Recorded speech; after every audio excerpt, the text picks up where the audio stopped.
So I tweeted last night that after getting bad news from my old job yesterday,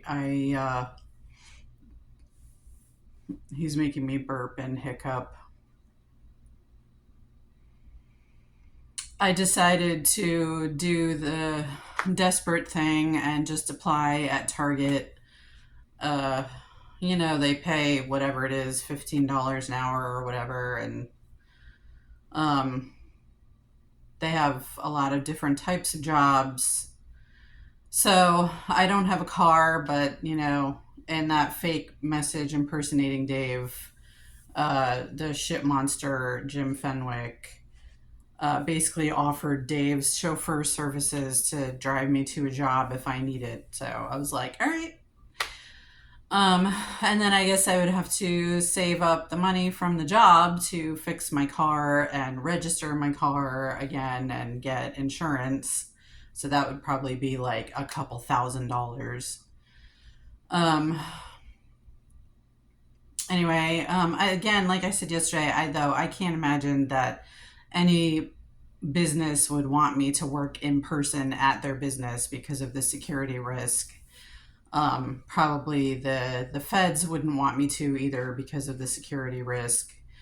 Um, I've just been thinking about that whole thing. I've since I have to have a subscription to the Chicago Manual if I am going to do my old job. I've never like read the actual grammar section because I never did copy editing or line editing because I find it incredibly tedious. And learning, the ins and outs of grammar to the extent that you need to do copy editing and line editing professionally. It's very nuanced and complicated, and it's a lot like math, which is really not my strongest subject. But like I have more confidence than I used to, so I just decided, like my old supervisor told me that they still always have copy editing and line editing work. But it was just something I never did for them because I just really didn't want to, and I wasn't good at the grammar part. Anyway, so since she said they always have that work, I've decided to actually study it and learn it in the Chicago Manual, and then I'll take a test with them if they'll let me again to see if I can do the line editing and copy editing. Because if that's steady work, that would be fantastic. So I'm doing that. That's making me feel like I'm working towards a goal, maybe that will earn money. So that's and earn. I always want to be specific. Earn a tiny portion, or so I'm sorry, re-earn a tiny portion of the money that I've already earned that Jim Fenwick won't let me access at all. Let's be specific. And that's what I've been thinking about is like all he's been doing the past 2-3 years is let you don't want to work. Have you considered working? And it's like I am working for the past 10 years. I've been working. I'm on a reality show that I didn't even consent to, that I'm sure I'm getting paid for, that I'm not getting any cash for. You know what I'm saying? Like he just wants me to re-earn money. And I keep thinking about how the courts have just let him go with that. And I was like, it can't just be that. It has to be also like, I don't know who produces this show exactly. Like there has to be a production studio involved at some point in the process.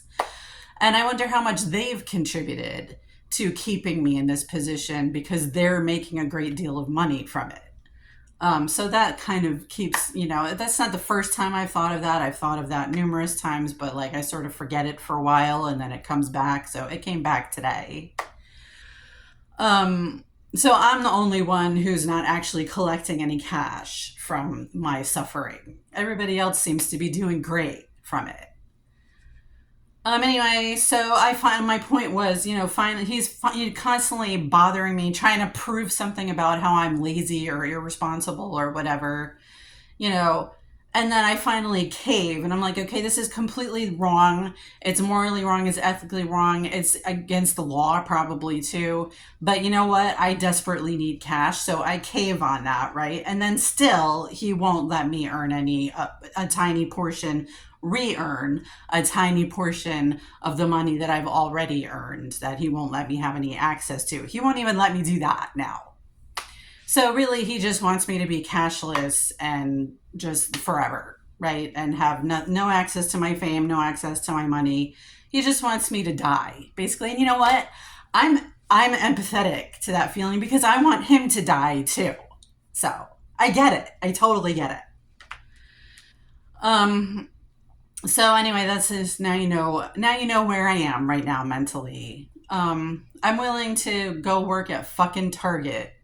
You know what I mean? Just so I can have some cash so I can feel like I'm not, completely worthless and broke, which I'm not anyway. But it's like, he's backed me into a corner again. And the courts are letting him again. And that's the part that drives me fucking crazy, and it just makes me wonder, like, the production studio that's participated and probably, you know, um, encouraged, cultivated this whole thing. Like, I might have to sue them too. I don't know how many people I'm going to have to sue at the end of this, but it seems like there might be a lot. So, okay, bye bye. Have a good day. Love you.